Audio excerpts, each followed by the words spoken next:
Hi guys, so my name is Candace Cawthorn and I'm doing a presentation for Gaston College English 231 for Rebecca Cordier.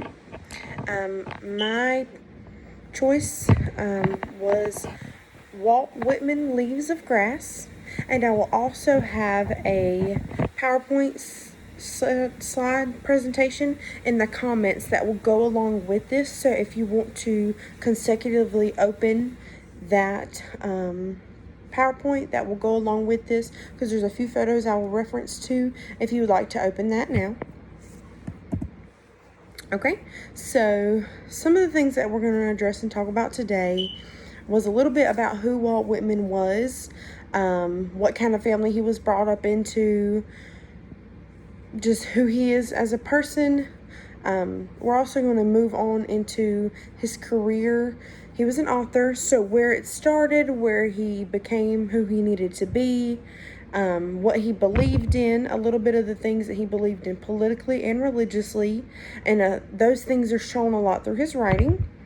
We're also going to talk about the first publishing of the Leaves of Grass, which is what my actual presentation's on. So we're giving background, but our main focus is on Leaves of Grass, which is a book that he published and revised many times. His contribution to the Civil War.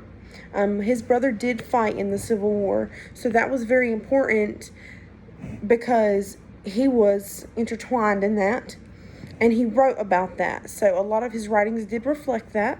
And then what become of Leaves of Grass after it had been revised so many times, and why he is important to learn about in this class.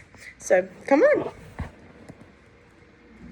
Who is Walt Whitman? First of all, who is he? Quit. Walt Whitman, also known as Walter Whitman, so his name is a little bit abbreviated.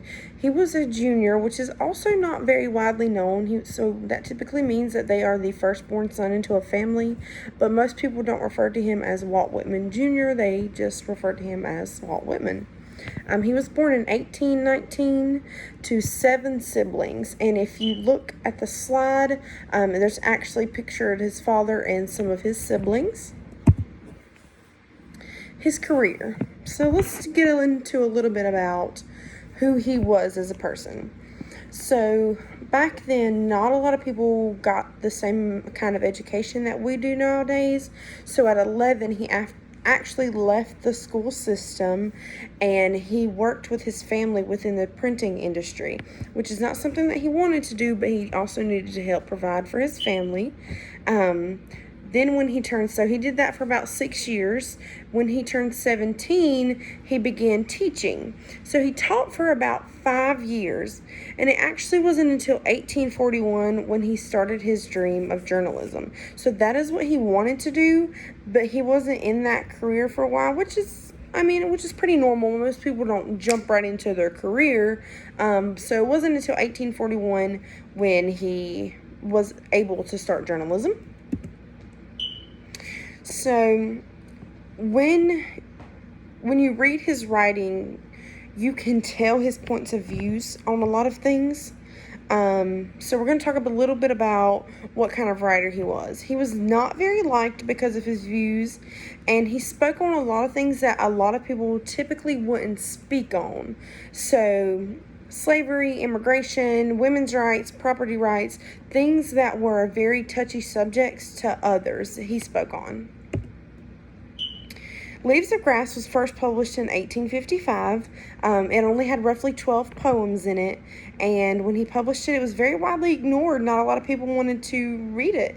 So he almost made it a life goal to continuously publish the same book, and he kept releasing it over and over again.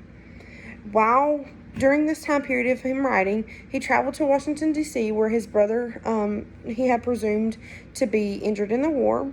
He wrote an essay regarding the inauguration of the 16th president, which is Abraham Lincoln. So this contributed to his success very greatly.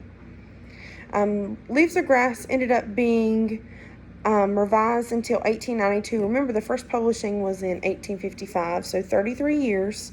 It was revised, and then he actually published what they call a deathbed edition. So he devoted his life to this, and this is important for us to learn because he wrote during the Civil War, and that is literature that we want to pay attention to because that also contains history.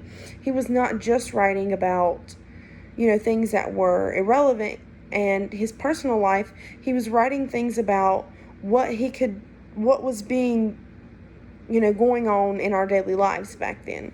So that was my presentation, and I hope you guys liked it.